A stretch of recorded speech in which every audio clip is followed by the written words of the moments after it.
Are you thinking about putting your home on the market, trying to figure out the right price for your home? Is it okay to price it a little bit high, and then if nobody bites, drop the price? That's exactly what we're getting into today.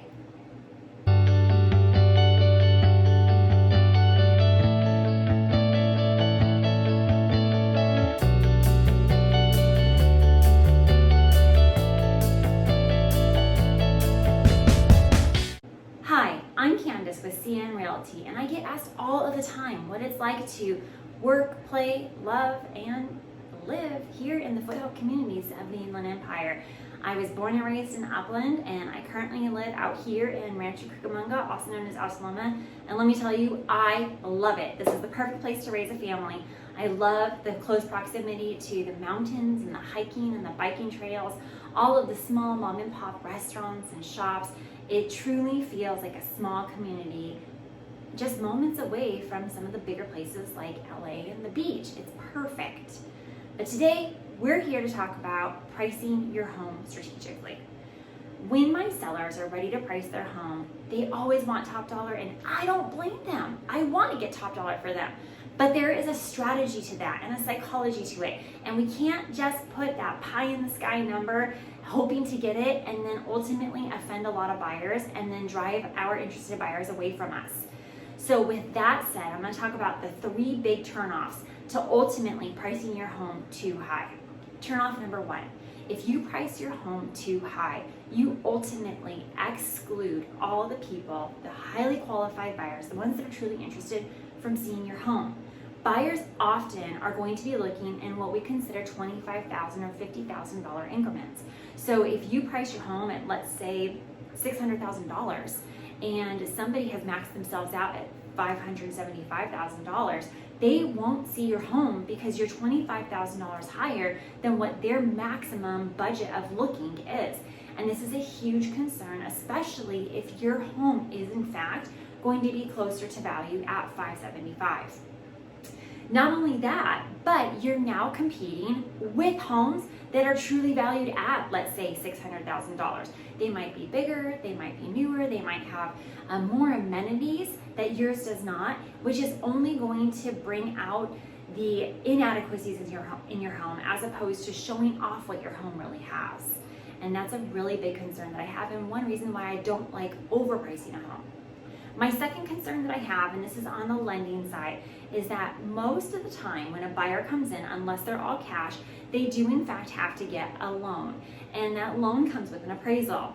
That appraisal is going to determine what the actual value of your home is based on recent comparable property sales.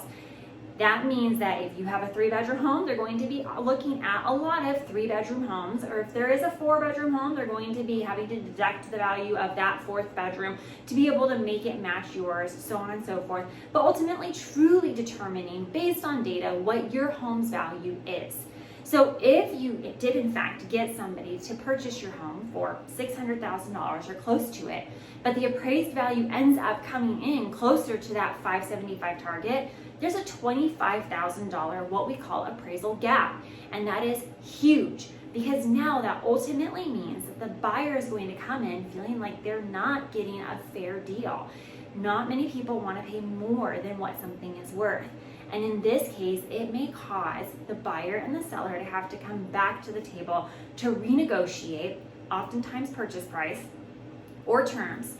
And in this case, if you guys can't come to an agreement, it can cancel the escrow altogether, putting you all the way back at square one. And this is a big one because that means that it's more days on the market for you, which leads me to number 3. We don't want to be in a position where the home is sitting on the market for longer than the average days on market for your target area. If, for example, in Altaloma, where I'm at, the average days on market for many homes is right about 20 days right now before entering into escrow and closing.